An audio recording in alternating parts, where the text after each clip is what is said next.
All right, good. I pledge allegiance to the flag of the United States of America and to the republic for which it stands, one nation, under God, indivisible, with liberty and justice for all. Hey, look, now we got 4 of us. All right, then, let's go ahead and take roll. Here, Jeremy. Here. Amanda. Here. Here. Ray. Hopefully on his way. All right, next we have the consent agenda. We do need to move FCS students ahead of the SHS on there for presentation, so that's the only adjustment I have. If you want to make any others. All right, is there a motion to approve the consent agenda with that change? I motion to approve the consent agenda with the other change. All right, is there a second? All right, any further discussion? No, go ahead. Okay, vote aye. Yes. Jeremy. Yes. Amanda. Aye. Ruby. Right, motion passes. We will jump right into presentations with FCS. So, Adam, you got your students. You want to talk with them? See right here? We got a couple of our K-5 enrichment kiddos here, and then Anna Bowen, she's our K-5 enrichment coordinator. So I'm gonna let her kind of come up and they're gonna talk a little bit about our Friday enrichment program. Yeah. Hi, my name is Talon. I'm a 5th grader at FCA.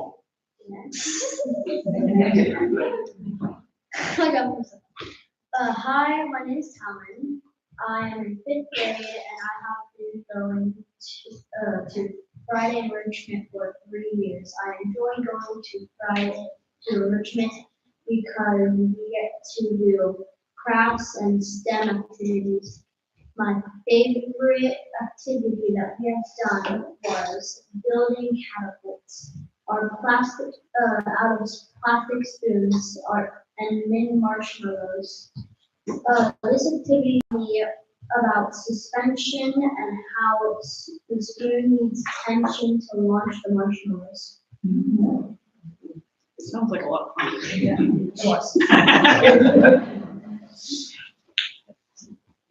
Hi, my name is Hazel. I'm in 2nd grade and I've been going to Friday school since kindergarten. I like that Fridays are a fun day at school and not a regular day. My favorite thing about Fridays enrichment is getting to do crafts and being able to hang out with friends.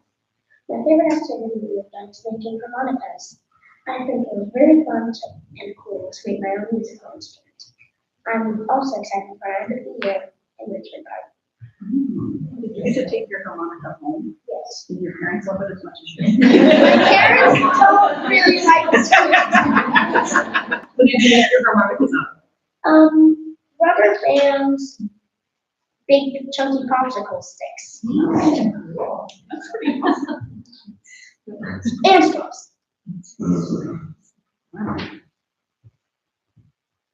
Here we just have some pictures of some of the STEM activities that we've done. Some food fun, we always love the food projects. We need to make things out of food. Yeah, no, that's, We eat it. and that's me. My favorite thing is the Halloween spooky boxes we do. I have like a That Great jelly mold. looks disgusting. we always get Mr. Pilati to come in and reach in there. Not to mention the spider. It's all fake, but it's still. I was like, they're not that real spider. I had to grab the foot. Wow, thanks for all those pictures. That's fun. Looks like a blast. I see. Fridays. It's always a blast. That's good. Excellent. Very cool. Just someone Great else. job presenting too. Like I'm bored. Well, thank you guys for coming. Thank you. Hey, Adam, could I have you come up just for 1 second? Sure can. I know it's. No, that's all right. It's my understanding the graduating class this year is the last class that you taught. Is that true? That is true. The seniors are my very last classroom class. Yeah. So as the board chair, I get one honor here, and that's to hand out diplomas. And I can give that to anyone I want. So I'd like to give that to you this year if you want it. That would be amazing. Yeah, thank you.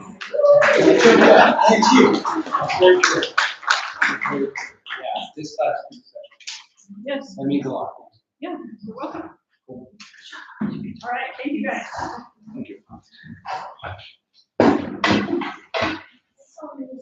All right, is our SHS leadership here?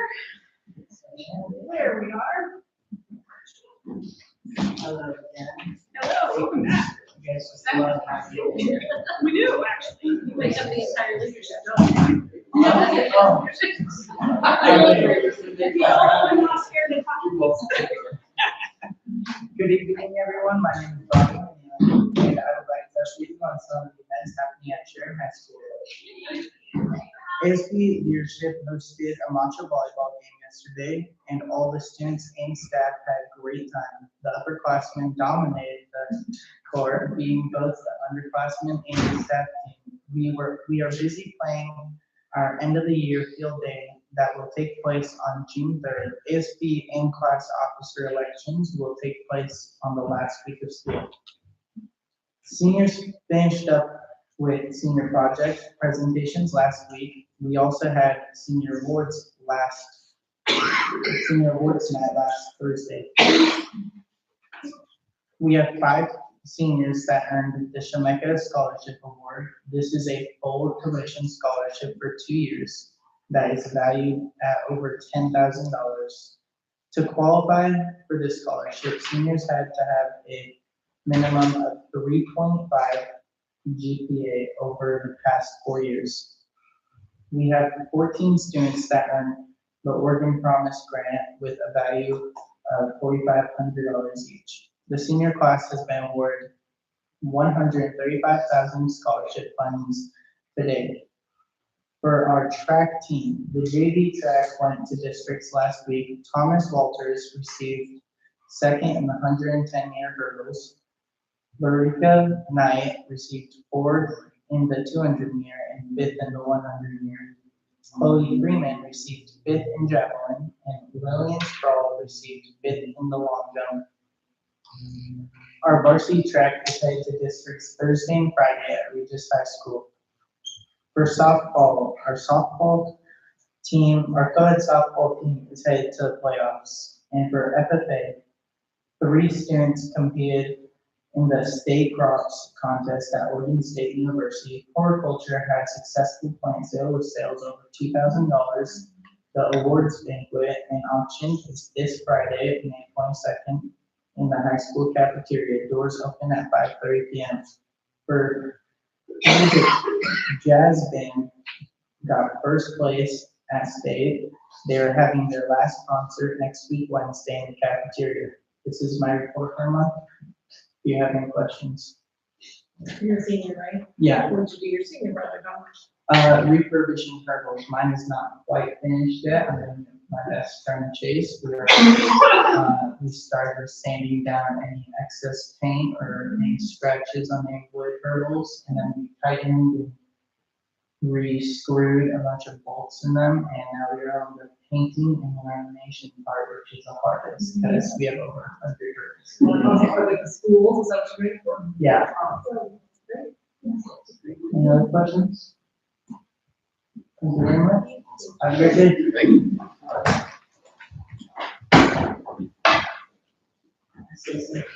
Jen, do we have any public input today?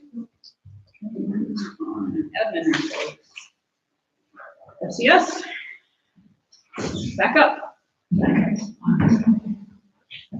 All right. Thanks, guys. Appreciate you moving me to the front. I have another violin concert I'm trying to make tonight. So first off, we are at the May end of the year one. So end of the year academics, we're right square in the middle of Local State testing and end of year star. It's actually a pretty fun time because we can see some of the growth our students have been making, which is fantastic. We end up the year with our 100% meetings where we take a look at, did we hit our goals? What tweaks do we want to make for next year? Where we improved at the rate we wanted to, and then where do we want to put some more energy and effort into next year? There in the middle section, you can see that's longer than normal. That I had Mr. Brown write a sports summary for me. And so That's why you got a couple extra paragraphs. Just a quick summary. It was a really good year for sports at FCS. Participation has been up significantly each of the last couple of years. It really peaked this year. Very successful football team in the fall, along with a solid volleyball team. The winter sports with basketball had nearly double the numbers of what we've had. And then we just wrapped up with track. Track was fantastic. I think we had roughly 60 students competing at some point or another. Two both JV and varsity districts here about a week and a half ago where our students competed and did well. Was able to catch a little bit of the JV one over at Andy, and it was fantastic. It was really well represented. The kids did a great job. So just a couple of words from Mr. Brown there talking about the sports for the year. As far as the staff highlights section, it was Teacher Appreciation Week last week at FCS. Our classified staff do a fantastic job of honoring certified staff. And they did that again. They had a full campfire theme and food and stuff most days, decorations. They did a wonderful job. So I always like to mention kind of on the classified and certified months, about the group as a whole. We are very, very, very thankful for our certified staff members. They do a fantastic job. Then I went ahead and honored a few individuals. First is Miss Bernards. I don't know if you know this, but Miss Bernards has been a sub in the county for like 25 years. And she never took a permanent position in the district. She just subbed everywhere. Coming out of COVID, we were able to hire her full time. She was a roving sub, and then after that, she asked, and I wanted her to move into a permanent classroom position. She is the first person to just say whatever you need, whatever you need, whatever you need, constantly. Whether it be covering an 8th grade class, even though she's a kindergartner, to help buses, everything you can think of. So I don't think I've ever pulled her out and honored her in a way like this. So I just want to take a minute and thank her. I share this with the staff after the meetings, and so she's been a fantastic job. I was working with her. And then Anna, you just met Anna. She can be a little quiet and reserved, but she's done a banger job with that K-5 enrichment program. This year, I think we had upwards of 50 students attend on a handful of Fridays. There's over 70 something registered. She's really grown the program. She does everything is off of Missy and I's hands for the most part. She organizes and executes everything. She runs a team of IAs who plan to facilitate the whole thing. And then we added a literacy component this year to meet the early literacy grant requirements. And she helped me kind of run point on getting the people, materials and everything planned and prepped. So a couple of big upcoming dates. We got the concert going tomorrow night, and then the middle school one next week. Outdoor school's coming up for 6th grade. That's the first couple of days of June. Branches Outdoor School down out of the Wilmeth area this time. And then we got promotion Monday, 9th and 8th. We moved it back to Monday after graduation because so many high schools started doing graduations on Friday nights. And so that's kind of the change there as we started having a lot of difficulties with people not being able to be in 2 places at once. And then last day of school, which I think is supposed to be the 10th. I must have advertised it there. I apologize. And it's May, so you have the very famous, infamous fishing field trip we just happened about 2 weeks ago. That picture on the lower left was the highlight of my school year. That is an amazing student who caught her very first fish. I think Dory was close by when she screamed, and everyone went jumping 5 feet in the air, scared the living pants out, and just pure joy. So there's a handful of photos in there, but it was another great successful trip.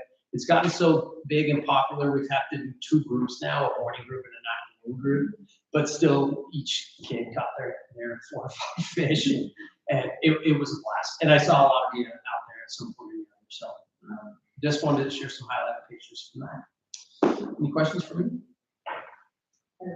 Yeah. Is there a cap for the financial program?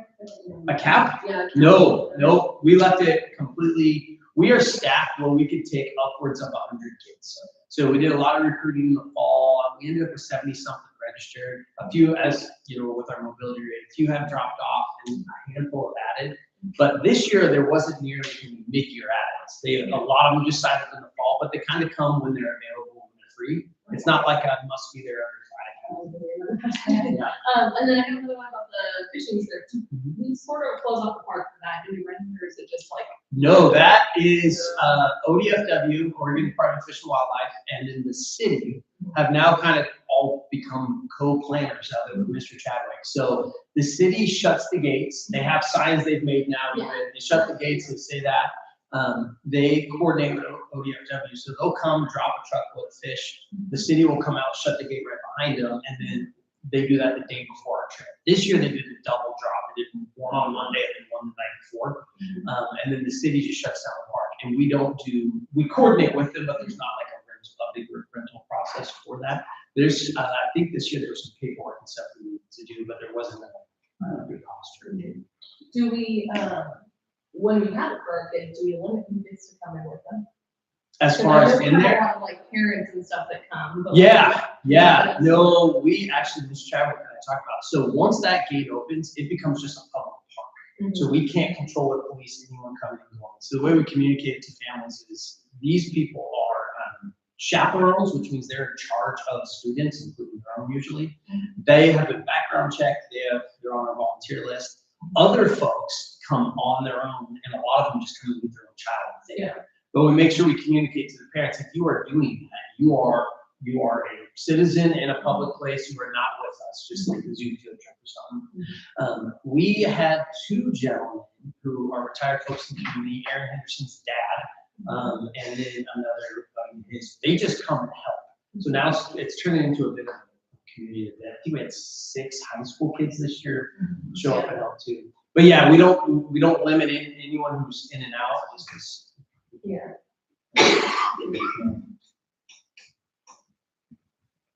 And there's no plan to end that one anytime soon. So come over here.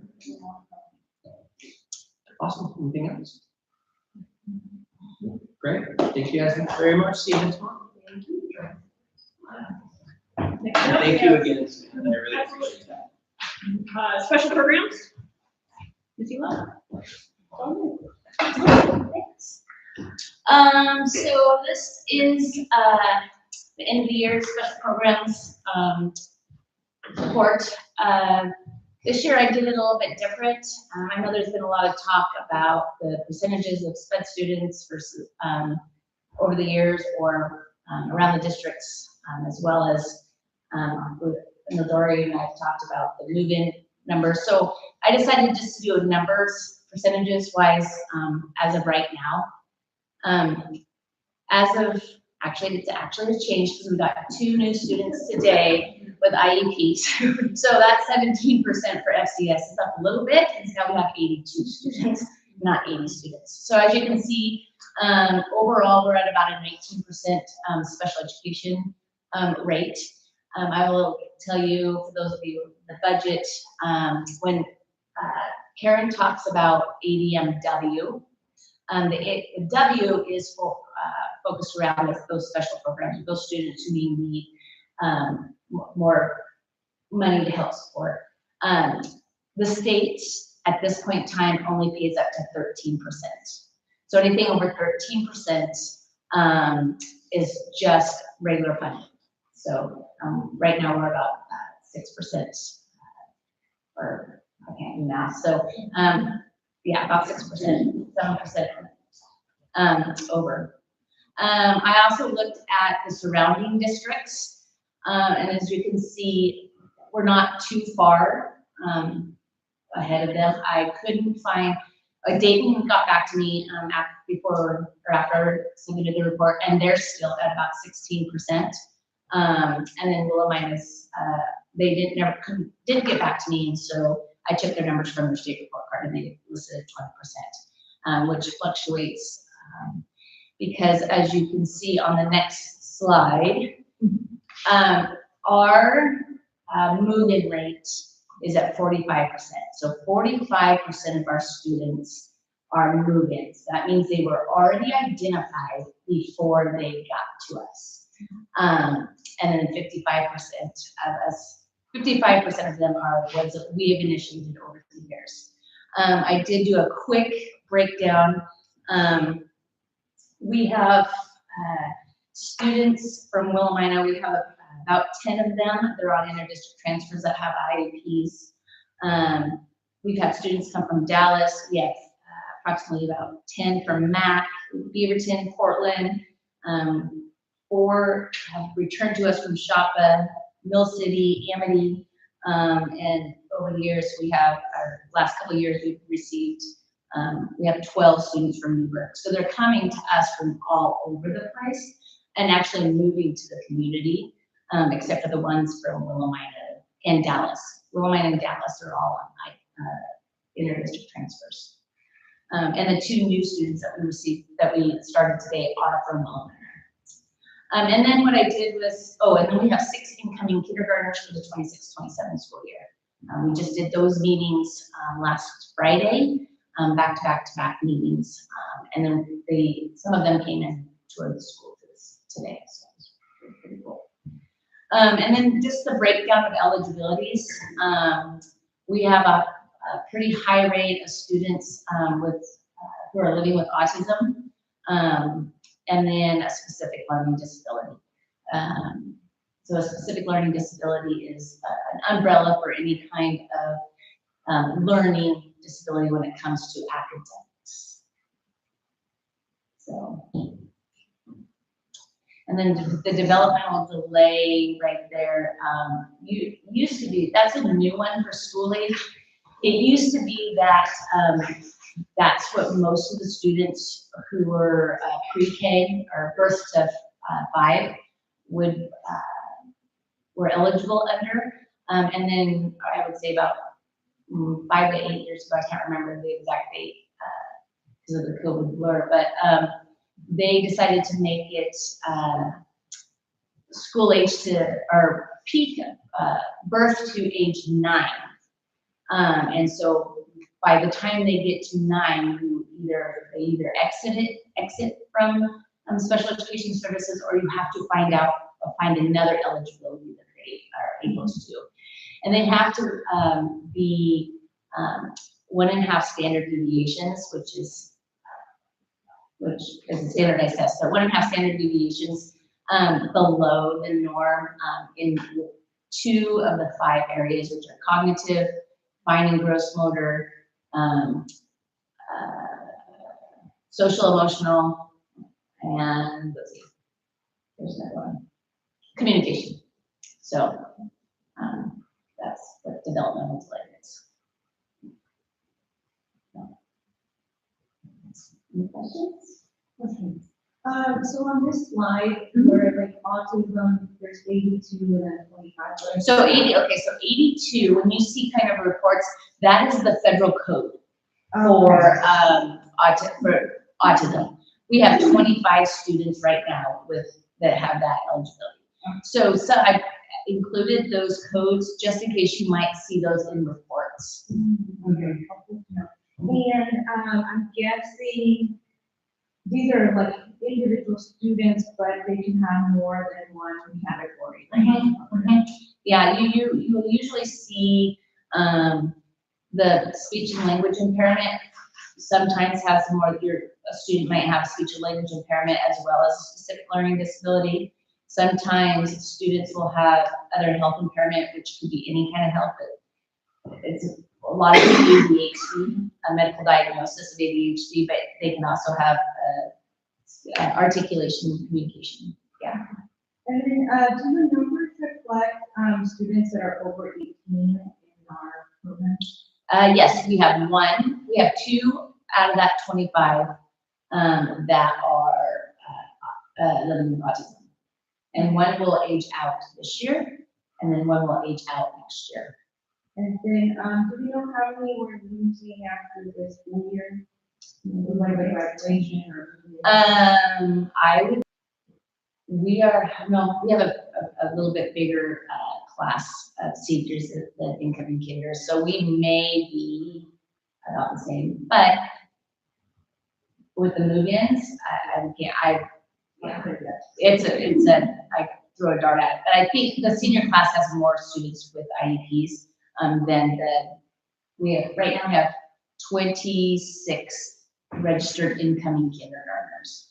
And 6 of those have IEPs at this moment. This covers the whole district, not just. K-12. Yeah, right, okay. I have a question about the move-ins. Can I throw that on you? When we have move-ins, we're 45% of our total program. Okay. That's including both those who live in district and inter-district campus, right? Those include anybody who's on an inter-district transfer with an IEP. And anybody who's moved into the district with an IEP already. Yeah, so Yeah. anybody living in the district, also those who are inter-district transfers in the school year. Do you know what percent of kids, or approximately we have that are inter-district transfer kids that don't live in district? That are under our All the IEPs? inter-district transfer don't live in the district. No, I know, Yeah. what I'm saying is, you know how many kids we have in our schools that are on an IEP and are inter-district transfer kids versus those who live within the district? So it kind of, it's a breakout. Yeah, there's Yeah. a breakout as far as those who are living in the district with us and have one. versus I would those go who- back and I can go back and get those numbers. I'm curious to see how many here and then Yeah. how many we're just gathering from all around. Yeah, Yeah. I know the 2 from Dallas are inter-district transfers, they don't live here, for sure. You said there was some from Willamette. I have right now 6 at Willamette right now, just from this year. That I didn't include the ones from last year or the year before that are still here with us. Yeah, Mhm. I'm curious how many we have, how those percentages. Yeah, I can take a look at that. I enjoyed seeing the data because I was worried like that we had this growing number because over the last few years, it feels like it's been growing, but it's really just we've been identifying and it is what it is, right? But looking at us comparatively to other districts, we're not out of balance. So that does make me feel a little better. Or not. And I had a meeting with ODE last Friday, because we were out of compliance, in an area of disproportionality with Caucasian students, and those who are qualified, for special education, services under emotional behavior disorder. And did a root cause analysis on that and tried to figure out why. And it turned out that, one, we were at a 78% Caucasian district. And that most, out of the 18 students, 12 of them had moved in already identified with emotional behavior disorder. And we have identified 1 student since 2020-2021 school year when I started here. 1 student with an emotional behavior disorder. So, we had 17 or 12 others that are moved in with that eligibility. So we have a very high mobility rate when it comes to students identified. Right, any other questions? I was just gonna make a comment that I think that also over the years, advancements in diagnostics have changed, so that has also, right, given you diagnosis to. Yeah, especially medical diagnoses. And then I've seen just an increase in students with autism, especially in the West Valley. We had, 2 years ago, well, these 2nd graders next year, when we had 10 come in, we thought that we're living with autism, For a small district, to me, that's huge, All right, well, thank you. Yeah. Next up is nutrition services. So Jen gets to switch hats over there.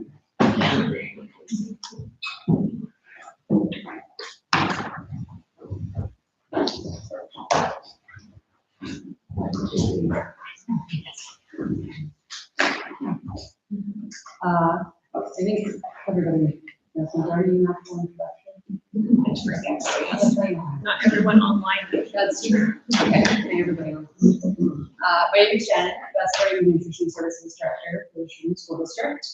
This is Shiloh, who's a WESC, and he is now working alongside me in the nutrition department. So I've asked him to join me because he needs to be able to answer questions a little bit more thoroughly in areas that I'm not quite strong in yet. So, I printed it. All right, so in this slide, what we have, I took last year's numbers just to show the amount of meals and kind of alongside the programs that we run here at Sheridan. We have breakfast after the bell, which allowed us last year to serve 53,000 breakfast meals in the school year. That is, I might go look at last year's and see what that difference is, or when we implemented the breakfast after the bell program. And what that program does is allow students that come in, just like it sounds, after the bell and still get breakfast. At the high school, it's second chance breakfast is between first and second period. It's about 10 minutes where kids can snag their breakfast if they weren't able to get it before the first bell at 8 o'clock. So, up at the FCS location, that is served in the classrooms for the K-5. In the classrooms with little wagons, and the students get to participate and bring those wagons back to the kitchen and connect there. And then middle schoolers do it in the morning in the cafeteria when they have their morning meeting, which is also technically after that. So the Fresh Fruits and Vegetables program is run at FCS. That is a program that allows us to bring in fruits and vegetables that our students may not necessarily normally see.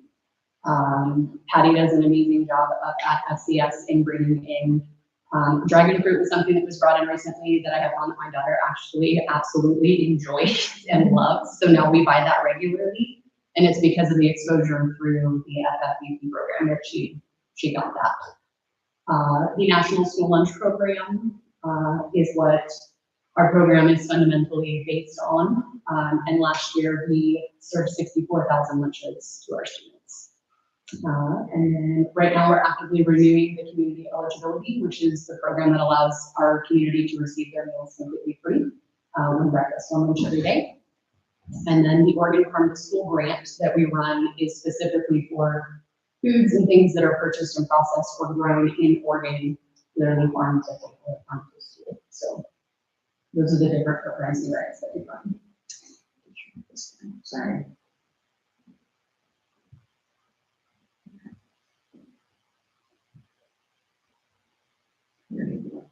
Okay. So when I first stepped into my role a couple years ago, what I really wanted to do was just strengthen the program and get more nutrition and meals to our kids. And it is a slow process that I learned very quickly. It was not going to happen overnight as fast as I wanted it to do. I wanted it to happen. So these are the team. This is FCS, and Becky from the high school is the one on the right. We have Patty and Linda in the left and the middle. This is at our annual conference that we went to here just in March, right? Is when we do our big conference. It's always a fun time. There's lots of games and activities amongst the learning that they get to see different things. Shiloh's a big part of putting that on. One of the things that we did immediately, or at least that I tried to do, was removing the artificial dyes and any soy fillers in our products. The beef, the burgers was one of the first things that I did that on. So now it's just complete beef in our burger and trying to reduce processing if I can.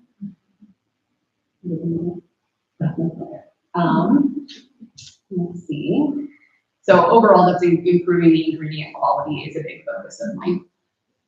Balancing the macronutrients with focus on increasing the proteins as much as I can, right? Because the NSLP program does give us certain guidelines that we have to follow. So my goal is meeting all of those guidelines while maximizing the nutrient levels that are going out to our kids, especially at the high school athletes. As those programs grow, we want to make sure that we're supporting the athletes too.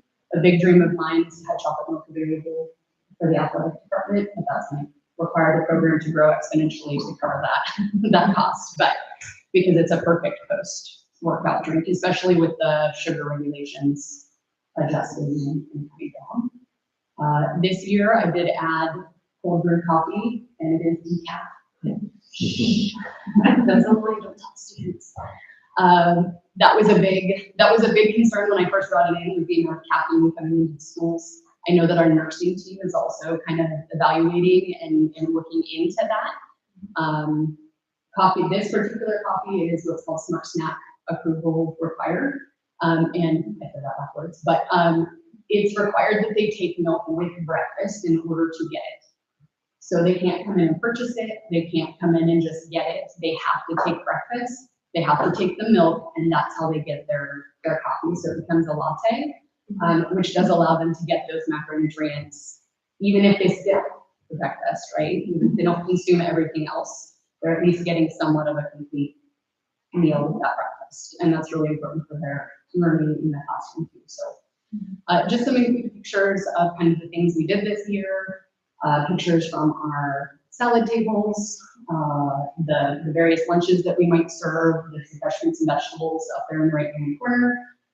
Ginger in the middle there, that is our dairy cow that we adopted this year. We were partnered with the OSU Dairy Extension Farm, and so the kids got to see throughout the entire school year her growth. They had a growth chart in the cafeteria, which is kind of behind the gals there in the picture. That whole wall in the cafeteria was loaded with information about her, about dairy farms, about everything, really connecting the education to them. And so they're actually very excited because I think Oreo, I believe, is mom, and she is due to have her next calf. And the kids are kind of hoping that they're going to get a sibling calf this fall, but we'll see. And Linda is now set. I went alongside her the entire year to teach her how to do that program, and now she's going to take it over and really just kind of make it her own there in the cafeteria. Hopes of getting a monitor to put up on the screen so kids can see pictures kind of cycling through is a big dream goal, but that's where we're at with those. Okay, this is Shiloh's turn because now that I've identified areas that I want to change, I need somebody with a little bit more knowledge on the state levels and a little bit more experience on how to get these changes implemented. And so I'll let him take it. How are y'all doing? Thank you for having me here this evening. We're talking a little bit about Healthy Pro. So we partner up with the ESD, and we're able to get some discounted pricing on menu software. There's a lot of approved menu software that you can use out in child nutrition right now, but it's nice of the platform where we can be kind of a parent account in any districts that sign up, and then we help build out software we're able to kind of help monitor and implement. And so right now we're in the process of building this software using existing recipes. But also the exciting part is what Jen was saying, that these are really fun projects for us because passionate about taking out dyes and doing more scratch cooking. This program allows you, we're a heavily regulated program that we have to hit calorie, sodium. We have to have a certain amount of meal components that students are that take for a reimbursable meal. But this software is really quick and easy where, you could take any recipe you grab from the internet really and plug it in, and it does the nutrient analysis for you. You have to do a little bit of entering, but really it brings scratch cooking to life, especially for staff. So we're in the process of, as I said, building that. It's been awesome working with the staff here because they're passionate about the food that they're giving students, and they want to try new things, and that makes my job really fun. The other awesome part about it is it really looks at compliance weekly. So we have daily requirements for nutrition regulations, like calories, sodium, the things I talked about. And you also have weekly requirements. So it really gives you a snapshot of how are you compliant, especially when you're dealing with federal funds, to make sure that if you were ever to come and get audited, that there's not a potential of that you have to pay back, right? I'm trying to scare anybody. But the interactive online menus is another portion where it's an interactive platform for parents, one, to see what's on the menu, but it also helps nurses if there's a diabetic student or severe allergy where they can hit certain filters. There's different languages that you can go. I think they have like 70 some languages that you can filter through and automatically translate your menus. But it can interact with, I pick this meal, you can get carb counts. We've seen really good feedback with athletes that are trying to have really high protein, diets for especially like I use wrestling as an example, because everybody's always trying to make weight and all those things, but it's a really good platform for students and community to kind of see what's out there. And then also it streamlines kitchen operations for the fact that you're putting in what you're producing every day and how much you're serving. So it does a 60-day rollover. So when your menu comes around and it kind of repeats, it'll show you what you did last time and how many leftovers. So it reduces your waste. It's a good way to track your food costs and your labor costs. So we're really excited about putting this work to launch for next school year. We said we're starting that. Anybody have any questions on software? Software sounds pretty cool. Yeah. This last week, we got our approval for summer feeding. We kind of have to play timing game because of the summer learning grant. And so once we got that approved, we could get everything, or once we found out we were approved for that, we could get the application submitted. We did get the approval last week. And so we are operating at 3 sites. The same typical sites that we do in City Park, Faulkner, and high school. About 20 minutes at each site, and they will get breakfast and lunch at the same time. So it'll be breakfast the first 10 minutes, and then they get the lunch right at the same. That's how it's served out. And that will be lunch for the day and breakfast for the following day. We do it that way because we only have 1 staff member that's pretty much running the entire program herself. We're there to help support and do the monitoring and all of the planning and stuff. But Becky from the high school is typically the one who runs this program. So it puts a lot on her, and so we try to do the best we can to maximize how many kids we can get meals to in the little windows that we have. We're going to run it from June 22nd through August 14th. This will include the kinders that are coming in, and it will give them a kind of blended experience, right? We still have to stay compliant to our grab-and-go policies for summer food, but it allows them to kind of experience the lunchroom in that fashion that they're going to get exposure to it before they're around all the big kids for lunch. So we implemented that last year, and it helped a lot with kinders kind of transitioning into the school this year. And so we're looking forward to using that again. And the wellness policy, you guys will see is in your packet. And we went through that, I believe. I guess we can save questions for maybe then, or we can do them now if you guys have any questions on that particular policy. Shiloh and I went through the triennial assessment, which reviewed the policy as it was. And there were a lot of zeros and ones, so we went through and suggested the language to bring those up to level 2s, which just means that the language is very specific and it doesn't leave a lot of room for gray areas and stuff. So it really strengthens the policies and our procedures. And then on the website, we've added a contact form that the community can now give us feedback, and that directly comes to me. And it will be on the nutrition programs, could be on wellness, could be policy, menus, whatever it is on our nutrition page right now. And I think Elaine might be we might put it somewhere else on the page if we find that maybe it's easier to locate if somebody who's to contact us or something like that. But other than that, it's there. Sarah, would you like a QR code with that? I'm just thinking from the next school year, it'd be nice for parents to get that maybe as they register kids and things like that, or they have something easy access to, but comments. Yeah, I imagine that, Elaine's really good at adding QR codes to all of our communications. So I know she will be rolling out communications, especially with the wellness policy changes that are coming. We'll be rolling kind of that out to people. So I'm sure there will be things, and I'll taking notes from me. So I'll make sure that gets out. Are we working towards more scratch cooking in our kitchen? We are trying to. The way our current HCA, Yeah. The current policies in place for that limit are scratch cooking, and our proteins arrive fully cooked right now, so that our food is double cooked to present to the community.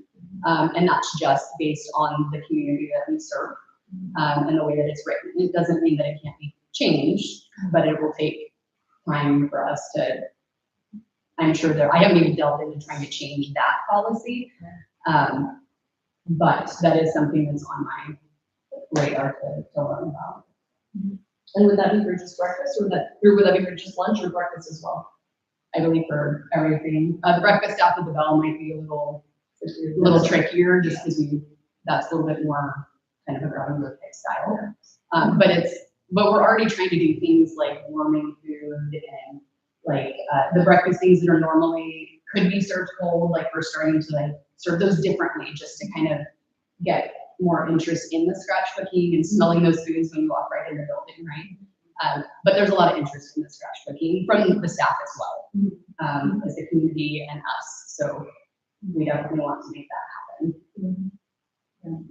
I agree with the scratch cooking, I do worry about the backside of it in the sense of you have 3 ladies that are obviously phenomenal. So you know what they already do. Yes. When you said you only have 3 staff in there, I'm just like going through all the things that have to happen in a day at a kitchen, and I can't even imagine doing their job, right? They are phenomenal. Seriously. Yeah. It's amazing what they do. So yeah, like the repercussion of that, like I would imagine you would have to build their team differently if you're gonna move to more scratch cooking, because it takes more time, as we all know. Right. But I completely think it's worth the effort, so. Yes. I would say we're getting all scratch. No. I'm sure we won't go all scratch cooking, no, but I mean, that's some of, I'm older, I suppose, but some of my favorite memories from school was some of the scratch cooking from the kitchen. But I remember quite a few kitchen ladies in the kitchen making that food, not 3. Maybe 3 at one school. Yes. Our hope is to find that balance, right? Bring in the scratch cooking where we can and still remain efficient and cost effective. Right. And that's where the Healthy Pro software is really helping, because these ladies are phenomenal and they've been doing all the record keeping by paper. So that takes a lot of time, right? So this program, which Shiloh's going to help us in training them as well in using it so that they can become efficient, and which is going to free them up. Yeah. And let them be able to do those things that they want to do and can really pour their heart into cooking in those areas. We have begun conversations with Ms. Warmbier in the garden to grow herbs and things that we can use in seasonings to homemade scratch ketchup instead of buying ketchup from Cisco. Like that is a very easy way for us to incorporate scratch cooking, the gardens, and the students, right? The students get to be a part of that. And I believe they built composting bins. So there's also discussion about food waste from the kitchen going into that to help with composting. So there's a very big dream for that scratch cooking. Yes, the full circle type experience for the kids here. So that was one of my thoughts as you were talking too, is how much food waste and scraps do we create? Like, there's gotta be a lot. And I don't have. Do we have a sharing table? Do we have any of those kind of things? So Yes. So in an effort to mitigate that, we do have sharing tables at both of the schools. There are certain parameters on what can be put on the sharing table. right, you don't want milk sitting there. for hours. Right, yes. So if kids take the breakfast or the lunch and there are items that they end up not eating, they can put it on the shared table, and then another student who may want more of something can go to the shared table and take another item, instead of re-entering the line. And so that's a way for us to reduce the food waste and then get it distributed. I have looked into ways to use that and still researching ways to use that, but composting the waste that is actually going into the cans versus the shared table is my focus with the garden. And is the shared tables used widely? Yes. Yes, in middle, I've seen it used in middle school, so I love that that's the thing there. How does that transfer in elementary though? Because in elementary, they take it to their classroom, they don't really have a shared table, and that was one of my questions is, how is it supposed to be divvied up with elementary schoolers? Because I think the expectation is that they're supposed to take one of each item, and I don't know if they're supposed to eat it or not, but I've had kids who want a second of it. And so I usually let them, but I'm not sure if that's allowed because I've heard things about not supposed to do that because of regulation, you're supposed to send things back to the kitchen. Yes. So what's that supposed to look like in the elementary classrooms? Because they don't have the option of shared tables there, like sharing tables as much. No, not at the breakfast. At lunch they do. Breakfast is where they really take what they are going to consume. It doesn't really become an issue in the classroom. I think probably just because the kids know what's coming and what they're gonna get. And they're expected to do the rest of that. And the rest is supposed to go back to the classroom, or no, I'm sorry, the cafeteria. Because we have to mark inventory, we have to track what's sent down, what's come back, because we also have to claim meals, and if a full meal component is not taken, if all components are not taken, we can't claim that meal. So if something comes back uneven, now we have to go to the teacher and find out. But it really hasn't been a problem or an issue in like the couple years that I've been managing that program, so I'm thankful that it hasn't been. My next question is, how do they figure full meals? Because like, I got a breakfast this morning. It had 8 apples and probably 16 of the cinnamon bar things, and then, juice and milk. So how's that supposed to be handed out as a meal? Because obviously that's not 16 meals worth of stuff. If you're including an apple and a cinnamon thing in it, with the cinnamon. So fruits and vegetables, they can take more, they could take more than what's there, right? They have to take a minimum of a half cup of fruits and vegetables, but the bars and stuff, they're probably sending down the exact head count. Okay. So if there are 16 kids on the roster, they're gonna send 16 bars down. The fruits and vegetables might be a variety. Maybe they're only sending, they know that particular class comes back and they send all the apples back. They're only gonna send 6 down. So they might change their counts based on just the history of that classroom. Having kids, I know that the stuff I wish they would eat versus what they'll actually eat is wildly different. Yes. Do we survey the kids to try to create an aggregate list of these are the things that we're required to feed them, as well as the things that they'll actually consume? Because I see at lunchtime, whole food trays just getting thrown away. Even sometimes the milk and everything, it just all goes straight to the garbage. Or sometimes a kid drinks the milk and then throws everything else in the garbage. So trying to create a list that fits the bill for the rules and regulations, but actually will get consumed. Is that a way that we could survey the kids, hey, vote for what you like to eat? Obviously, everything sugary is what they'll want to vote for, but I've seen some of the snack things as well, the bite stuff where they get a taste or whatever, and raw asparagus coming. Nobody likes raw asparagus, right? And a kid that eats raw asparagus and hates it will never eat cooked asparagus, which is phenomenal sometimes. So making sure that it's items that they'll actually take it in the future with them, as opposed to just throwing them away and writing it off their list forever. But could we survey them? Could we ask kids to give some feedback, especially the young, finicky ones? Yeah. We do. We put out surveys to the classes, or at least I have a couple times each year, just to get feedback on specific items they might like to see, ones they don't want to see anymore. What is really neat about the Healthy Pro software is there is a feature in it that will tell us which meals are going to rate and which ones are not. And I think it literally will Workhorse and Underdog and these, so it will start to track that for us so that we can identify those meals that are really just not, somebody might think they like them, but they're not serving the kids well and they're not holding their weight, we're spending too much money on them. We can eliminate them, or we can try to switch it up. He was talking about the ease of this software is we can make changes to things very quickly and it will tell us, okay, now you're over on this, or now you're low here, and we can adjust. So we can change recipes, we can swap them out. We do have a lot of new things I think coming through to help kind of swap some of it that I have seen already just not being well served for them. Do they have to input that information into the software, or is that just based on they might track what's left over for lunch kind of thing to see who took which of the options? How does that go into the software? When they enter their production records and the meals that are cleaned and served, when that goes in there, it will do the analysis to determine if that recipe is, so is our participation sufficient for the amount that we prepared? And is this costing us money or is it saving us money? And are we getting enough out to the kids? So then, sorry. Oh, I could be wrong. I think the lunch ladies have already started listening to the kids on some things, because I've heard Mr. Hart talking to middle schoolers, and I've talked to some of the elementary schoolers about having them tell them what they like and what they don't like, as a means of just trying to get a better feel from that. But the software sounds like it'll be phenomenal on that department. And I do try to do taste tests every year. I try to get at least one in, if not two.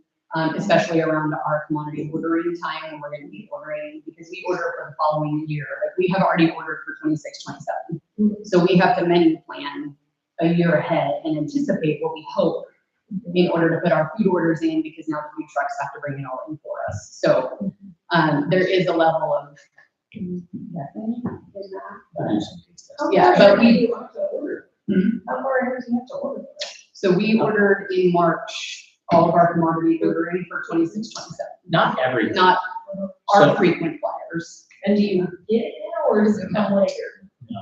So, Let him explain. yeah, so what she's talking about is we get USDA commodities, so every student that you serve, and it's based off past data, so last school year, you get a certain, it's like 20-some cents per student throughout the entire year, and you get a lump sum to spend on USDA product that is Buy America grown nationally, so there's like burger patties, you do canned fruit, breakfast items, and so you kind of allocate money on what your students are liking, and it kind of helps you with the food cost at the end.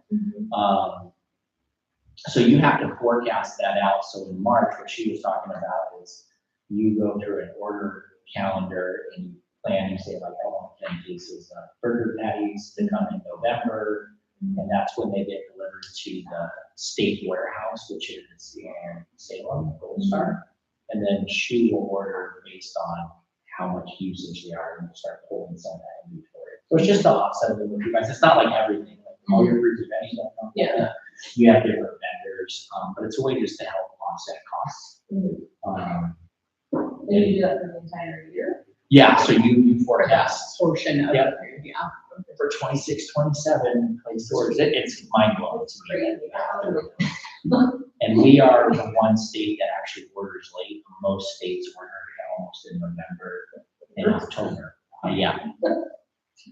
All right, I'm gonna go ahead and wrap this up for now, and we can have you back again in I the was gonna future. say, I feel like I need to come. I also want everyone to know, like, if they have questions, Jen's available, and we can email her, we can stop by, we can chat with her, all the things. I encourage everyone to go and have a meal with the student, or pop in and see what it's like. That might give you some more questions. This is actually the one I wanted to talk about. I didn't get a chance to.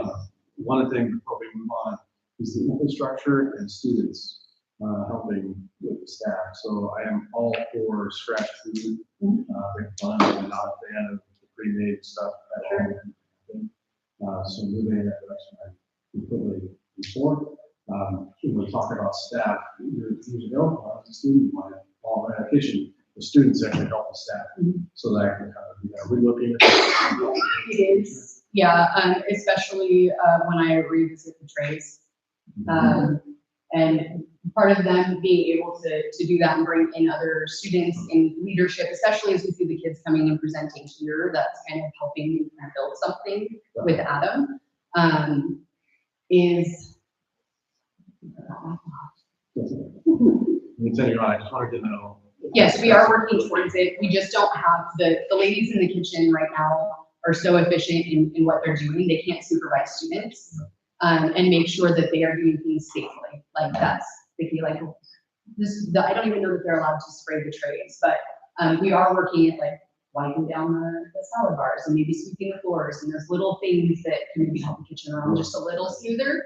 And maybe you could earn some credits or some volunteer hours in there. I'm not sure how it translates for the K-8, but at the high school, a lot of times I'm trying to get like an office team, maybe to come help serve or to help if there are 2 girls typically that come over from Ms. Wolstein's marketing class to run the coffee over there, and they can earn credit because that is through their class. So yes, it is in the works. All right, well, we'll talk more. Thank you. Okay, well, we'll wrap it up. Thank you, guys. Thanks for all the information. We're gonna move on to our superintendent report. All right, good evening. Superintendent report for May. We're gonna start off with our bond projects. June 22nd, after hometown days, we begin, and we have Scott here with RNC to provide an update and explain the documents that are for action items tonight. Scott? Did you want me to explain the documents now, or just a preamble and talk about them later? No, go ahead, First, explain Scott. now. Oh, all right. Scott Rose with RNC Management Group. So you will find in your packets the bid results from yesterday's bid opening. So we're fresh off the presses. We had a full assessment done of your entire district that was completed by Brick Architects late January, and that was taking your bond program and bond promises and making sure that they understood exactly the scope components of each of those, assessing all the buildings, sites, and so forth, and then developing, we'll say, kind of the next level of next year budgets, or estimates to make sure that we are aligned with our budgets. And from that, we determined what projects to move forward into summer 26, which would stay in summer 27. And primarily, we were looking at it from the lens of what can be designed quickly and well, and what did not require permitting that would extend that construction start period into the summer. And as such, we are doing the high school parking lot and high school roof repairs. Roof repairs just to avoid kind of a ripple effect of, over here the roof and other issues can happen. And the parking lot, because it is high visibility, and you definitely have a kind of difference between your north lot, which yes, the south lot has, or excuse me, the north lot was discovered by the geotechnical engineer to have what we call undocumented fill, which was kind of a variety of things. And I've gone over there with Karen a few times. What's that term? It was just a kind of a mishmash of material. Hence why it's performing more poorly than the south lot. But the south lot is also going to be repaid. It just doesn't have some of the subgrade issues. So roof repairs, we identified that the roofs in most cases where they had leaks was because of a delaminating material. It was not because of an installation or not even entirely because of age. There's a delaminating material. We work with your envelope consultant, that is a direct hire consultant, direct to the district, and they work with the manufacturer of that material. So we were, or that envelope consultant was able to convince the manufacturer to donate materials. The rough understanding of that value is about $150,000 worth of material that will come to you for free. It is not under warranty technically. It is basically your envelope consultant strong arming the manufacturer. Say, we specify you guys a lot, and this material really shouldn't delaminate this time, even though it's not technically still under warranty. That's why it's not. If it was warranty, you just get the whole thing replaced for free. It's not warranty. It's just getting some materials to help reduce your costs. And so you're still, and that's only a portion of the materials. Again, it's just the membrane and just certain areas. So anyway, great leveraging there. We will. So we had advertisements out on the street April 29th. We had pre-bid contractor walkthroughs on May 5th. We had an addenda issued May 12th and bids opened May 19th. So moved through in about a 2.5 to 3 week period.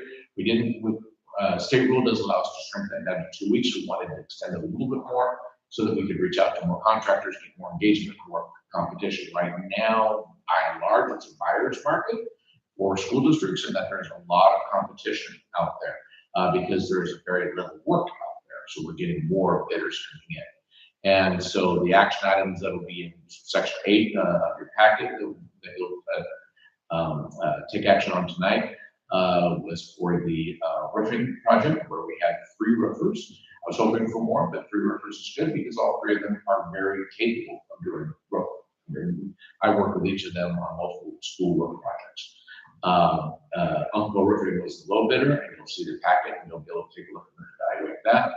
And then the parking lot project, we actually had 7 bidders. I was very pleased with that amount. We were worried that an hour before the bid time, we didn't have any bids, and all of a sudden they started flowing in, and they were wanting to watch. So it was actually great. You guys do wait this is the last one for procrastination. I've been doing this 38 years. It still surprised me that it was set in the parking lot 2 hours ahead of time to get the numbers.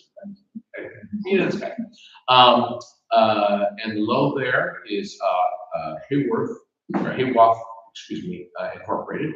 And what's nice about them is they are based in McMinnville. Project manager is 15 minutes from here. And at least 3 of his employees actually live in Sheridan and have kids in Sheridan School District. So as we take a look at local, that's fantastic. That's for your parking lot. I believe I said that the roofing low bid was Umpqua Roofing. I'm strong for concerns there. Both apparent low bids combined are well within your budget. Primarily, I'll say 3 reasons is one, we have a lot of competition right now in the market. 2, you got that break on the materials for the roofing, which is great. And three is cost estimators right now are being very conservative because there is rampant inflation.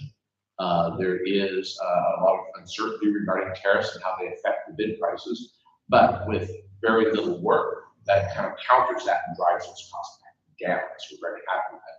So that everybody's aware, because we're a public entity, you must pay prevailing wage.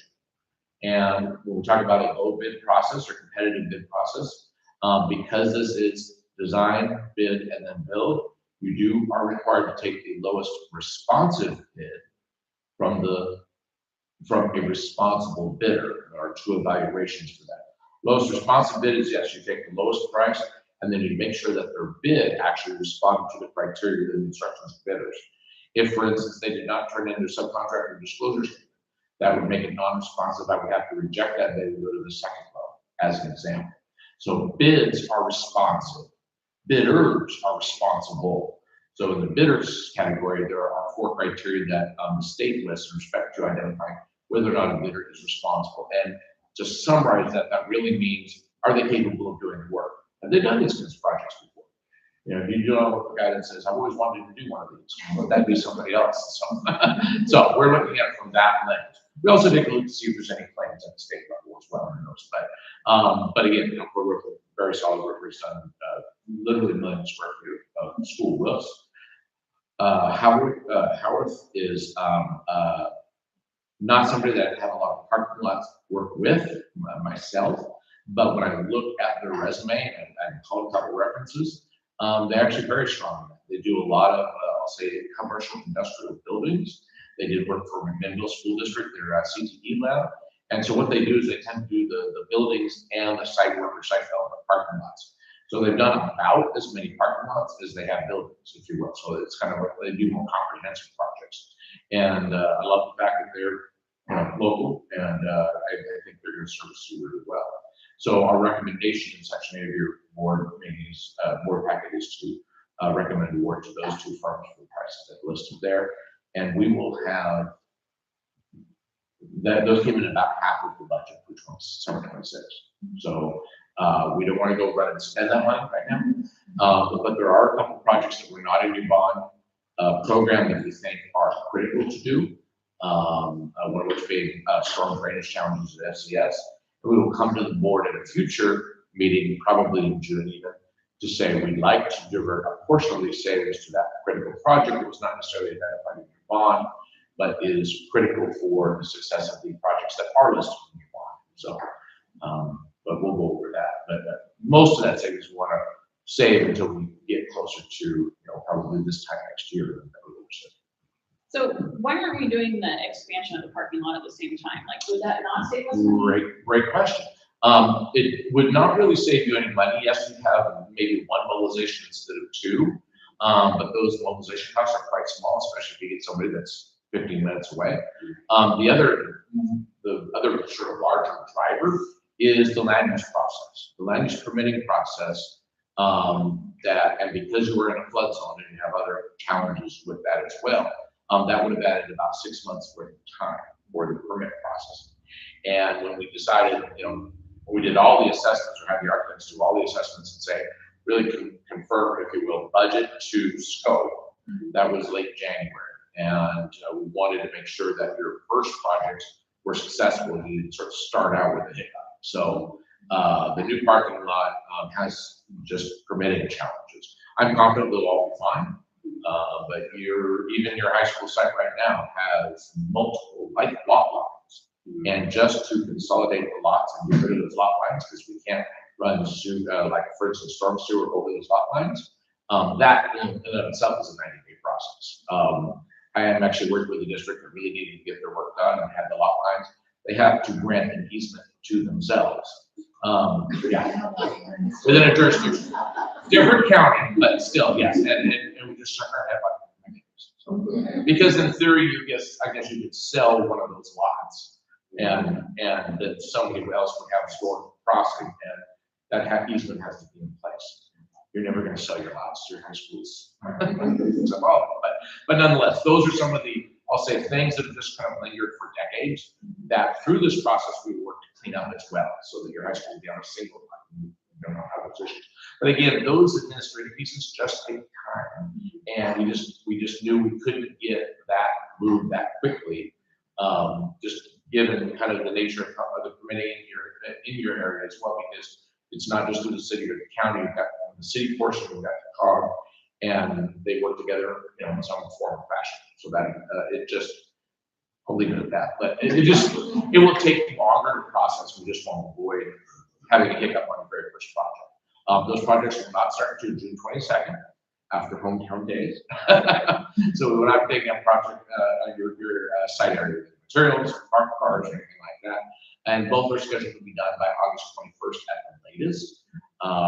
The parking lot folks said it ain't gonna take that long, so I feel good about that. So we're giving 2 months to do work. Got a question on that. Yes, sir. Car lots of the fill that you talked about. Was that plan like remove all of it, or they just kind of do a top layer, like what was the?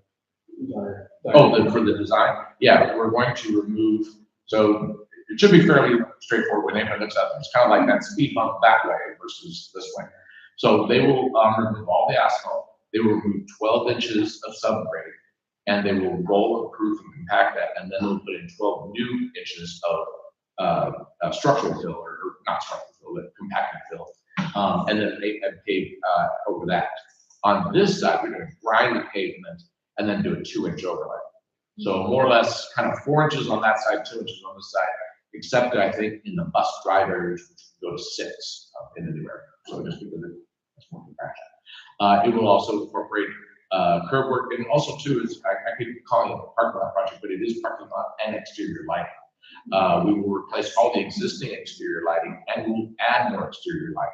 And so the designers actually walk here with Sean in the dark, in the middle of the night, to say, look, these are the dark spots, and to take care of that. And we're trying to get some Energy Trust of Oregon grants for the exterior lighting.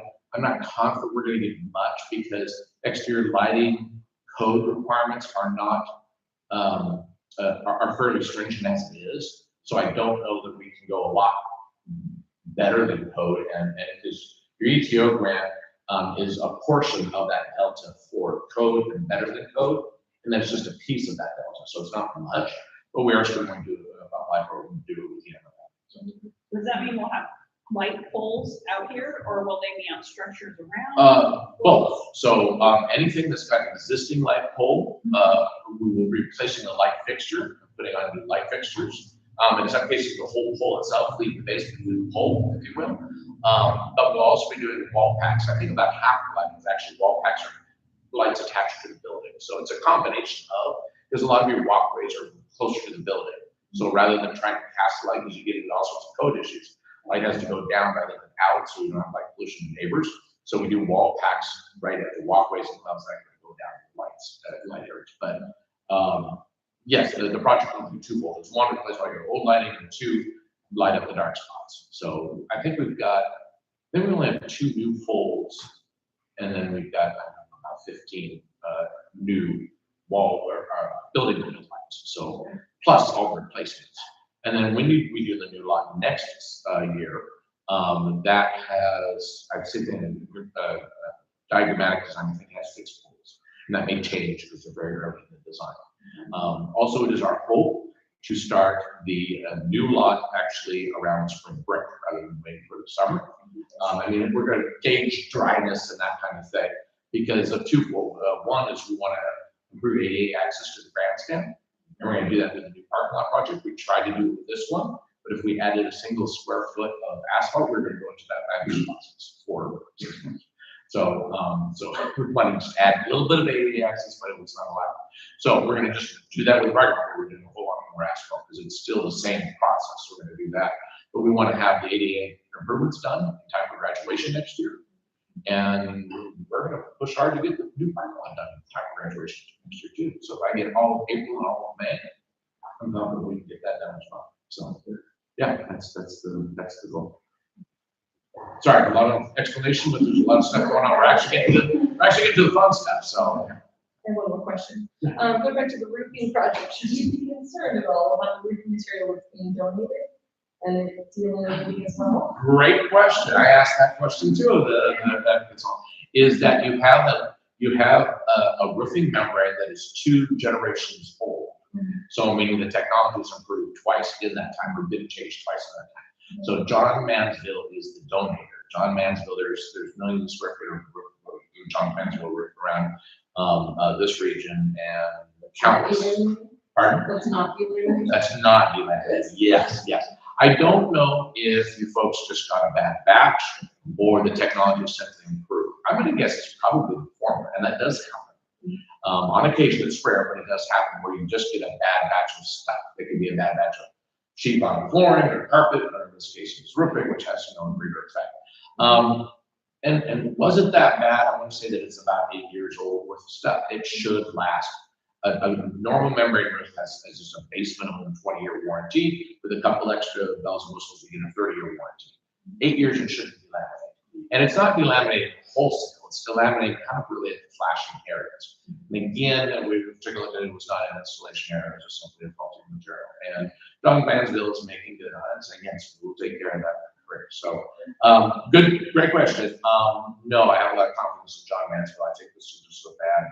I'm gonna guess a bad batch. I don't think the technology was that bad 8 years ago, so I think it's probably a bad batch. So, it could have been left out too. Could have been left unprotected, which seems, I know, odd for roofing. It's like, well, it's outside. It's supposed to be, weather, do weather, yeah, or sustain against weather. But when it's an uninstalled product sitting in rolls, it wears differently. So if it was sitting in somebody's yard, or maybe somebody's warehouse storage yard for an extended period of time as a roll, it would weather differently right on the edge of the roll and as such treated that way. And we're guessing a lot why, but we just said, you gotta make good on this. All right, thank you. Great, thank you. All right, and an update on the 26-27 budget. As you know, that we are, budget committee goes to the board. We will have a hearing before the next board meeting. So that is first, and we will, SNAP will need to open the hearing. There will be a whole thing that has to be read with the X amount. And then we close the hearing and then we go into our regular board meeting. That will be in June. So our ending fund balance, we do have a policy last adopted in 2012 that I would like to bring to the board and have Natalia and Ruby take a look at. That policy sets our ending fund balance at 5%.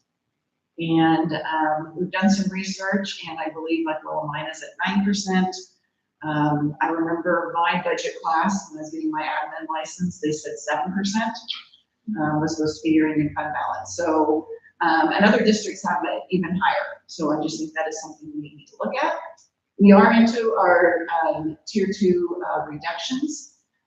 Some reductions in force notices have already gone out. We are looking at reducing some hours of our classified staff and or adjusting the days.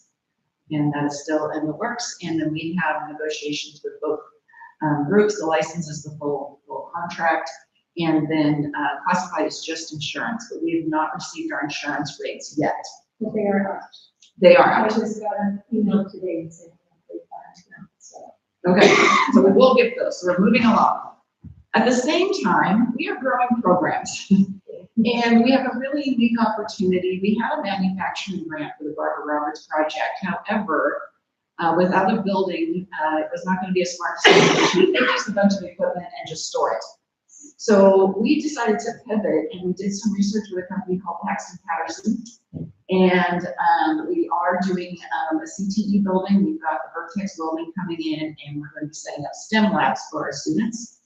We've also had multiple meetings for our fire science pathway. I looked at the student interest survey that went out on Monday. We have 10 students from Wilhelmina, Amity, and Sheridan. I nudged Superintendent for Perry Dell. He was doing some forecasting to students this afternoon. So we're anticipating more. We'd like to have 15 to 20.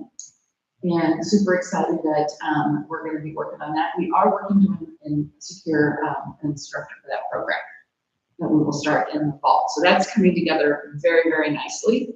And then our building one over here, the program's gonna, the district learning center is gonna go into the main building. And then we're gonna be able to do some more CTE at that building and set that up as a classroom. And the truck driving simulators are already there, so we don't have to move them. So it just made sense. So, question? How this adding additional staff will be impacted by it or that? So we are going to have, the districts are gonna have to pay, you're talking about the CTE instructor for fire science. That's a great question. The districts, we have to determine an amount per student per seat. So each district is going to contribute to that. And then we're having conversations with emergency services for Grand Ron, and we are looking at it being like a half-day program. So we still have that to figure out, but that is a contribution. So we would be responsible to pay for, let's say we have 5 students. And then we could use part of our high school success grant to pay for those seats. Which is for CPE. Yep, high school success.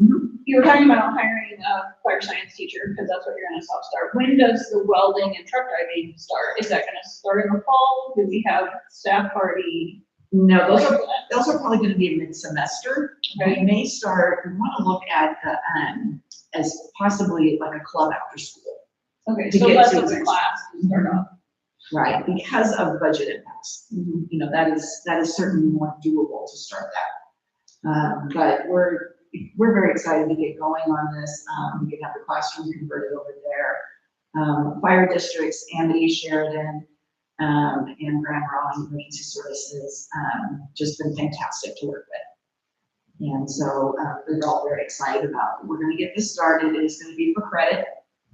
And our students know it'll be for the year and on Fridays, and making music on Fridays. If we do welding and fire science as clubs after school sort of thing to begin with, Most we likely. still have to hire instructors for that. It's gonna be welding and truck driving. Welding and truck driving. Yeah, which we still have to hire an instructor for that. No, because oftentimes we find a staff member that would like to do after school. Like when the high school does their report, they talk about the gaming club or some of these other things. So this is what we are hoping to do, unless another district comes up with another brilliant idea and we jump on it. Because this is all districts. Or is it just? I don't think they do. What if we place one of those things at a different district?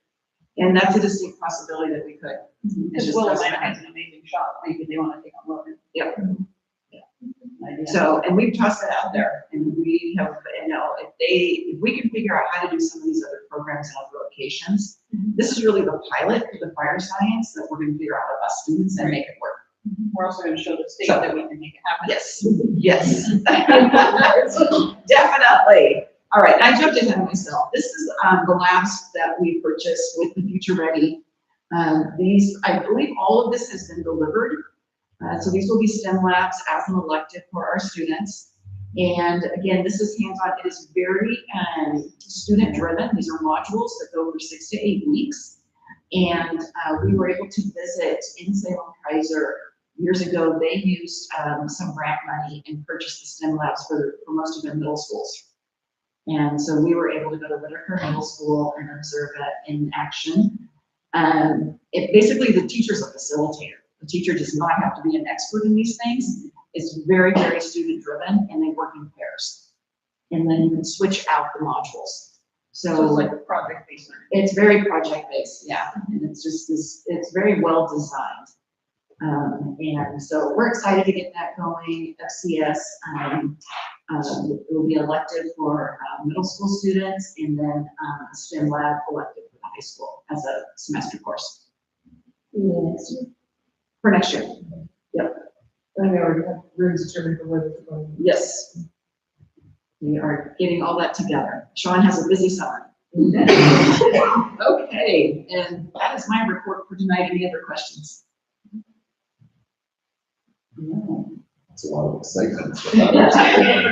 It's weighing the budget cuts while we grow programs. And this is the communication I keep telling staff. We still need to grow programs and we need to keep improving. So, yeah, that's where we're at. With the STEM class, how's that gonna replace other electives for next year with budget cuts? Because I'm assuming we're getting rid of some, especially at the middle school, I don't know, high school. getting rid of some of our electives, does that mean we're bringing STEM in place of some of those? Well, we do not have yet, I do not know if we're gonna be able to offer the foods class. And that we are a couple of those other electives, and then some of the science electives, this would replace. And we've had the conversation of, we will be having class sizes of 20 to 25 from middle school. Some of our electives have been around 10 to 15. So this is where we're headed for next year. Yeah, good question. All right, any other questions for Lori? Okay. Next up, we have our fiscal report from Karen. We have the general fund update, and just so you know, our state school fund has been adjusted down by $92,000 from our budget amount for this year. And it's just, we're just wrong. Anyway, the next thing is for the appropriations check.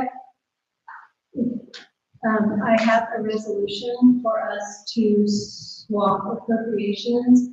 And you can see on that top line under instruction and support services, by the end of the year, what will end up being spent is over what I originally appropriated. So basically what we can do is we're gonna just swap appropriations. So we're gonna take some from Fund 2 and give it to Fund 1. And so that basically will make it so that we don't overspend in one of our appropriation categories. So I have a resolution that will be an action item to help prevent that, because then that becomes an audit finding if we go over appropriations. This is just a bond update showing how our money is being set for the bond.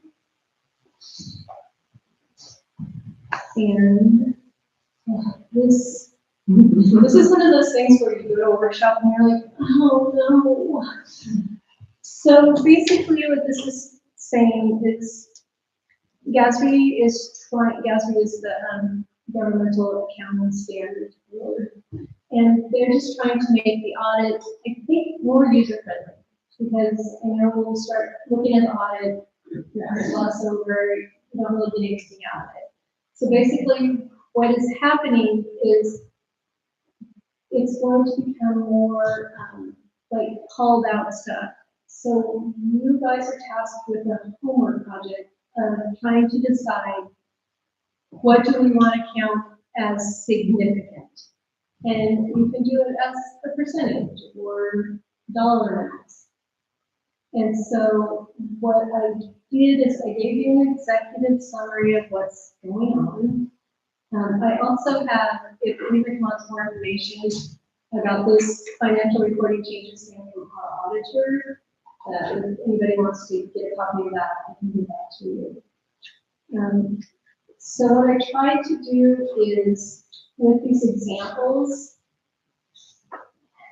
just showing like, if we said, okay, anything over 10% is going to require that we call it out in our audit, then you can see based on last year's audit where we would actually have to make those call outs. And like I said, it can be a dollar amount, it can be percentage. And it's nothing, it's not like it's bad or whatever, it's just changes. And like this, with our appropriation change, that would probably be something that I would have to call out and put in our management MBA, management discussion thing. So I don't know how you guys want to go about doing this. If you want, we could just go with like the example I gave, we could do 10% or whatever. I can do a resolution for next time. You want to talk about it amongst yourselves. We don't know how to go about this, but we have to get it done because I have to, part of what I had to do today was get our interim audit information to the auditors so that we can do our audit. And I we'll have to, like, do our, incorporate this into our next audit. And what is your recommendation? I think like the 10% seems like a good number. And this is one of those things, it's like, okay, this year, this is what it is, it's 10%. And if we, go through the audit and it's not showing anything, or it seems too much, or whatever, we can always change the adjust, I was, trying to see what would be like an easy thing to figure out. And like I said, I don't know how it's gonna work, and that's the other thing. If we decide on something and determine that we want to change in the future, do you know how often or how easy that would be to do? It would just be doing that resolution. There's no lot of money. Okay. I guess we find out. I think what makes it easier for you. We're not changing Yeah. it every month, guys. And like, if you look 3 months down the road and decide this isn't working, like, yeah. If we can change it. This works for you, but it's easiest. Sounds like a great story. So I will, for next month, I will do a resolution, just go in there and just work through it. And, yeah, it was seriously, it was one of those things, I was like, one more thing to do. So that, I guess that was the other part of it, then, like, getting the audit stuff ready. And then, all of a sudden, it's the end of the fiscal year, so we're moving on that. And, yes, we'll approve or adopt the budget next month. Just continue to circle accounting. Circle life. Sounds awesome. Yeah. All right, any questions? Where will we get, we're taking appropriations money from to put into our, We're taking it from Fund 200 and moving it into Fund 100. There were, I'm trying to think, I think in Fund 200, I had budgeted a lot for, the summer program and stuff. There was kind of like some extra out there. So it's basically, we're not spending that, so we'll spend it in Fund 1 instead of Fund 2. and does Fund 2 have any, concerns for being audited in that, where it's gonna be going? No. Just takes the board resolution to vote to change the money. Okay, that's what the auditor is gonna look for, is the Yeah. board voting. Well, I'm just concerned if we're taking it from Fund 2, is that gonna become an issue for Fund 2 later? No, when I do my appropriation review, it's got all the little calculations on the side. And so hopefully with everything's covered and everything, it should even out. If not, in June, I'll be like, I'm sorry. All right. Any more questions? Okay, new and unfinished business, we put SHS graduation on there. I guess 2 of us have experienced graduation here before. The rest of you have probably seen it at some point, but maybe not even that, okay. Well, we get to participate. Yes. Yes, so, there are some expectations of us, so we need to look nice, like we're attending a professional event of some sort. You don't need to be suit and tie or, anything wow, but you just need to be, you're representing the district, so try and dress accordingly. I don't know what the weather looks like yet, but last year it was a really hot day. And we are not under a tent, so, be prepared for that, whether you need your sunscreen or whatever. But, Dory also, I think he's already put the time out when we get here. We usually meet right out here at the high school, and we group up with the graduating class, and then Pat will kind of tell you where to go and when to go. And, usually the chair is who hands out diplomas, but as you heard, I gave that to Adam. And whoever's the future chair will get that job too. And you do have the right to give that to somebody else if you would like to. It's kind of fun to give it to people when it's something special. So, but yeah, we'll get to go out there, we'll sit and clap and cheer and all the things with everybody. And at the end, we'll get to shake hands and then we'll leave. It's pretty scripted and pretty easy to follow order, but I just thought I'd give you guys a heads up for what it kind of looks like. 1:30. 1:30? Yeah, so be here on time because they need everything out there to work on time, and we will leave you if you are not here. So, and you'll be the one looking like cool walking across all by yourself. Right, right, so just be here on time. Any questions about graduation? Everyone will be there this year? Okay. That's awesome. Cool. Looking forward to it. All right, let's move down to action items. We have the bond contracts. That's what we just learned all about. There's two of them. Is there a motion to accept the roof repairs? What is it? It's a contract. It's a contract. Contract. No. Is there a motion to accept the roof repair contract as presented? I move to accept the roof repairs contract as presented. Is there a second? All right, been properly moved and seconded. Is there any further discussion? Any questions or comments? None? Hearing none, we'll move into a vote. Jen, go ahead and take that. Aye. Jeremy? Aye. Samantha? Aye. Judy? Aye. Greg? All right, motion passes. Next up, we have, is there a motion to accept the parking lot repairs bid as presented? A motion to accept the parking lot repairs bid as presented. Is there a second? Second. Get it again. All right, sorry, who's got No, it? I didn't second the last one. That was not me. Ray's got it. All right, thanks. It's been properly moved and seconded. Is there any further discussion? Hearing none, we'll move into a vote. Jen? Aye. Jeremy? Aye. Samantha? Aye. Judy? Aye. Greg? All right, motion passes. Yay, how excited! You guys got it. Yes, thank you for coming. All right, we have, is there a resolution? Is there a motion to accept the resolution 26-06 as presented? I will, move to accept resolution 2606 as presented. Is there a second? All right, way to get that in there really fast. It's been properly moved and seconded. Is there any further discussion? Hearing none, we'll move into a vote. Jen, go ahead and take it. Aye. Jeremy? Aye. Aye. Aye. Right, motion passes. Next, we have the board calendar. I do have a proposition. Shall we vote on it first and then we'll go into discussion? So is there a motion to accept the board calendar for 26-27 as presented? A motion to accept the board calendar for 26-27 as presented. All right, is there a second?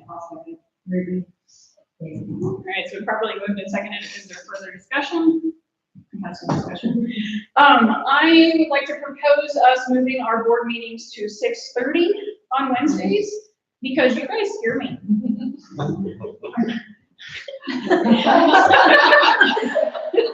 Too many times I have sat here wondering if I was going to be alone with you guys. And I know you're all on your way, and so to me that says we need to make a change so that it fits your guys' job lifestyle a little bit better. And I think 6:30 would be better. I don't know. Would that help you guys better? Yeah, that's good with me. Yeah, figure about that. Okay, because we have the power to make those changes. So Yeah, maybe. like 6:15. Yes. Does it list the time in the board? No, It is. So that's something we can do without changing the board calendar, but that's my proposal. Do we need to have a separate motion for that? How does that? I don't think so, no. We're changing it. Calendar date on time. Just a minute, just got it. All right, so next month we'll go to 6:30. Is there any further discussion on the board calendar? Any dates that you think need changed? I'll just say that I won't be here in November. Okay, fair enough. I want to make a quick comment that you'll notice that board work sessions are a placeholder. We don't necessarily have to have them. If we feel like, hey, we really don't need one this month, and I tried to place them on months where there wasn't a whole lot of other things going on. I skipped the really crazy busy months, so. But it's good, I think, I appreciate having board work sessions available as we just continue training and learning together. Did we not want to have a board work session plan for a Saturday in January this year? I know we did that this last year. And that's something we can talk about in the work session to see what date we want to do and what's going to work for everybody. Different from election years, we do not have to have a board meeting in July, which is really nice for the district office. But we wanted to have a board meeting where we can talk about board goals, superintendent goals, have that, I mean, that's a work session for the July dates. So that's the information on it. Any other questions? Here now, we'll move into a vote. Jennifer? Ray? Ruby? Aye. Samantha? Aye. Jeremy? Aye. Yvonne? Aye. Motion passes. Moving on to our policy packet. Is there a motion to accept the policy packet as presented? Move to accept the policy, the May policy packet as presented. Okay, is there a second? One second. All right, so properly moved seconded. Is there any further discussion, questions, comments, concerns about what you had in there? Pretty straightforward. Super Did excited. everyone get small? Not casually, yeah. Someone's got it. One of the things we discussed with the wellness policy is we had talked about being a little more strict on it, and we kind of decided to hold back a little bit this year because we want to slowly ease into that a little bit. It means that there's going to be some pretty big changes for our communities. So the goal sort of is this year we're going to move into the new wellness policy, assuming we all voted in. And then in the future, we have to redo it in 3 years, I believe it is. So in the future, either in the next year or two, or at the 3-year mark, we'd like to review it and possibly make it more strict.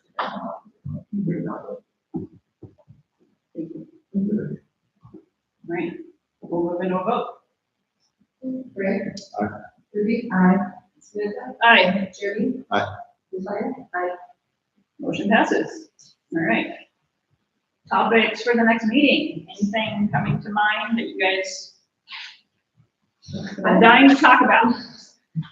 I would love to kind of have a recap of our behavior policy from last year. I know, Ms. Love came and presented at the beginning of this year. I would love to kind of hear how things are going from her perspective. Now that I've had some experience being in school and seeing how they go from my perspective. Okay. Now she presented today, so we'll have to see if she would even be available. Yeah, it doesn't necessarily have to be next month, but maybe it'll go somewhere as kind of a recap of how last year went. Anything else that's on anyone's mind?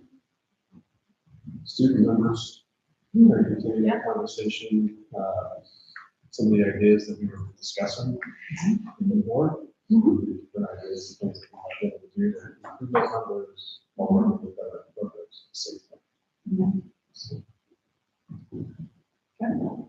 Amy? I have another kind of harebrained thing. I would be curious to see what it might look like to reduce our screen time next year within our school. I don't know if that's a huge option, but screen time for our kids and work on having more. I mean, I would love to see Chromebooks. Yeah. We rely heavily on them. Is there a certain age group that you're more focused on? Especially the elementary age, if nothing else. I think elementary and maybe moving into middle school. I'm just curious what that could look like for us. I only asked so we know which principal to refer to. Yeah, so that's fine.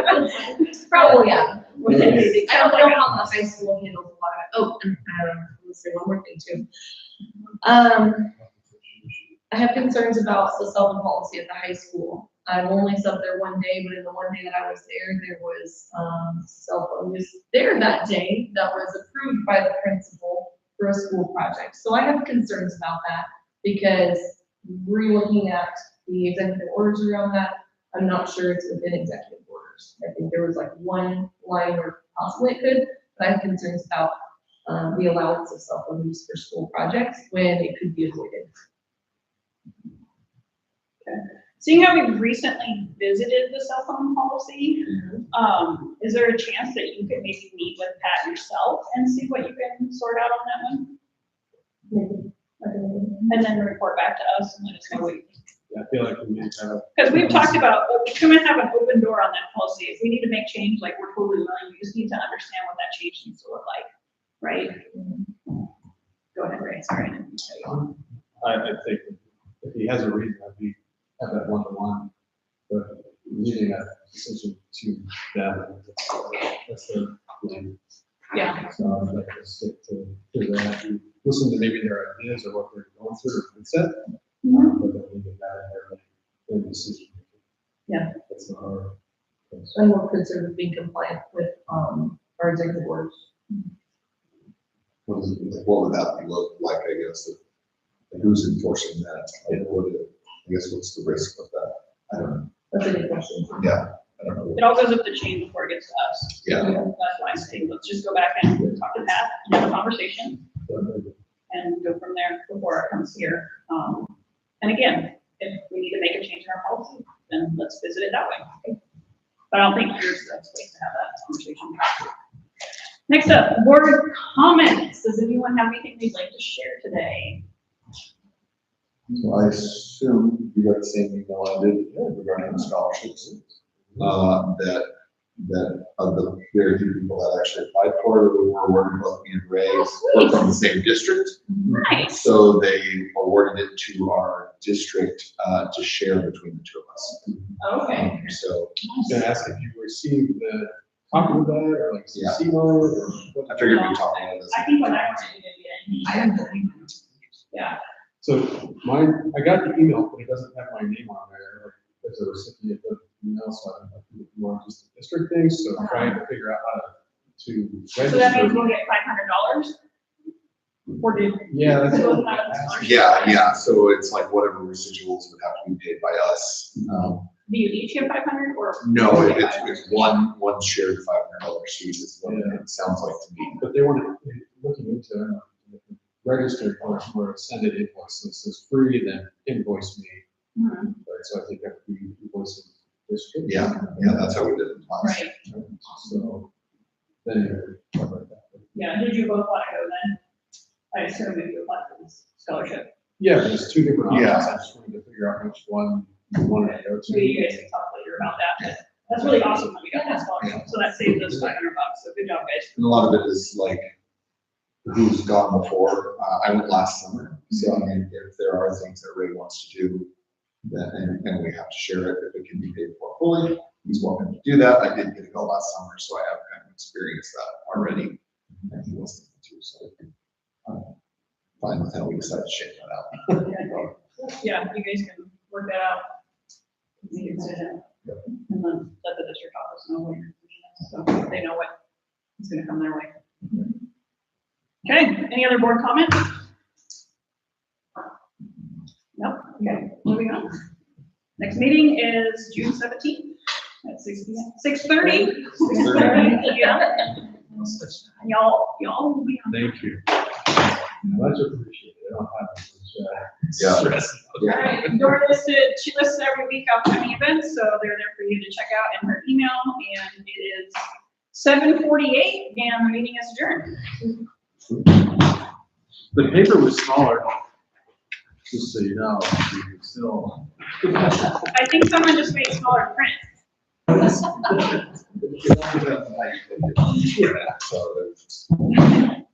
Well, I mean, usually we get it